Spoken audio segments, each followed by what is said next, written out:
సరిహద్దు ప్రాంతంలో కవ్వింపు చర్యలకు దిగుతున్నటువంటి పరిస్థితి. అదేవిధంగా ఇటు ఇండియన్ ఆర్మీ కూడా ధీటుగా ఎదుర్కొంటున్నటువంటి పరిస్థితులు అయితే కనిపిస్తూ ఉన్నాయి.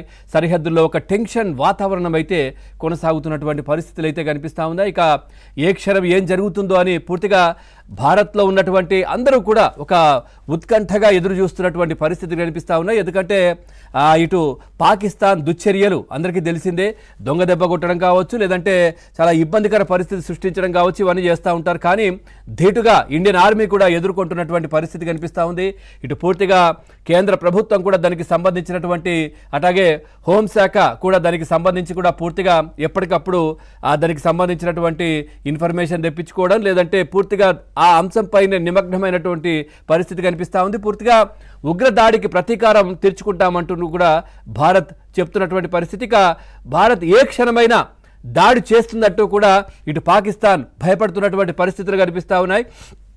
అట్లాగే భారత్ పాక్ బలాబలాలపై కూడా చర్చ చాలా మొదలవుతున్నటువంటి పరిస్థితి. మరి ఏదైతే భారత్తో యుద్ధానికి సై అంటే పాక్కి నష్టమే అంటున్నటువంటి చాలామంది నిపుణులు కూడా, ఒకవేళ ఎందుకంటే యుద్ధం చేస్తాం మేమేదో, మా దగ్గర ఒక మేకపోతు గాంభీర్యం ప్రదర్శించే ప్రయత్నం పాకిస్తాన్ ప్రతిసారి చేస్తూ ఉంటుంది.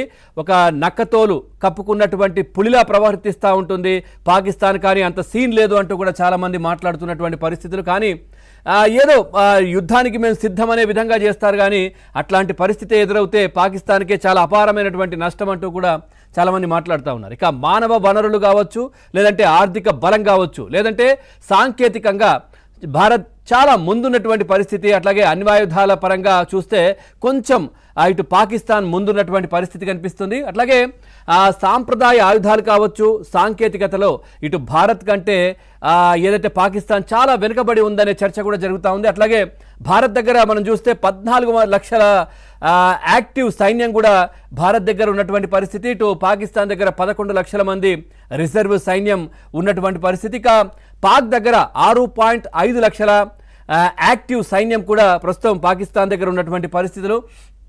అట్లాగే 5 లక్షల రిజర్వ్ సైన్యం, అట్లాగే యుద్ధ ట్యాంకులు, యుద్ధ విమానాల్లో పాకిస్తాన్కు అల్లంత దూరంలో భారత్ ఉన్నటువంటి పరిస్థితి. ఎందుకంటే అపారమైనటువంటి ఇటు యుద్ధ సామాగ్రి కావచ్చు, ఈ ట్యాంకులు కావచ్చు, ఇవన్నీ కూడా భారత్ సొంతం, భారత్ దగ్గర ఉన్నాయంటూ కూడా చర్చ జరుగుతున్నటువంటి పరిస్థితులు. ఇక అంతర్జాతీయంగాను భారత్కు మనం చూడొచ్చు, అన్ని దేశాలు కూడా సంఘీభావం తెలుపుతా ఉంది. ఇప్పటికే ట్రంప్ పదే పదే చెప్తా ఉన్నారు, ఇది చాలా దుశ్చర్య, దీన్ని ఖచ్చితంగా ఖండిస్తున్నామంటూ కూడా మొన్న జరిగినటువంటి అంశానికి సంబంధించి కూడా అగ్రరాజ్యం అమెరికా కూడా స్పందిస్తున్నటువంటి పరిస్థితి కనిపిస్తూ ఉంది. ఇక పూర్తిగా ప్రపంచ దేశాల నుంచి కూడా భారత్కు మద్దతు లభిస్తూ ఉంది. ఇటు అమెరికా, ఫ్రాన్స్, రష్యా, ఇజ్రాయిల్ వంటి దేశాలతో భారత్కు మంచి సత్సంబంధాలు కూడా ఉన్నటువంటి పరిస్థితి. కేవలం చైనా మద్దతుతోనే ఇటు పాకిస్తాన్ కూడా చాలా రెచ్చిపోతున్నటువంటి పరిస్థితి కనిపిస్తూ ఉంది. చైనా కూడా అంత సీన్ లేదు, అంటే పాకిస్తాన్కు ఏదో సపోర్ట్ చేస్తున్నట్టుగానే అనిపిస్తుంది, కానీ అది చేయనట్టుగానే ఉంటుంది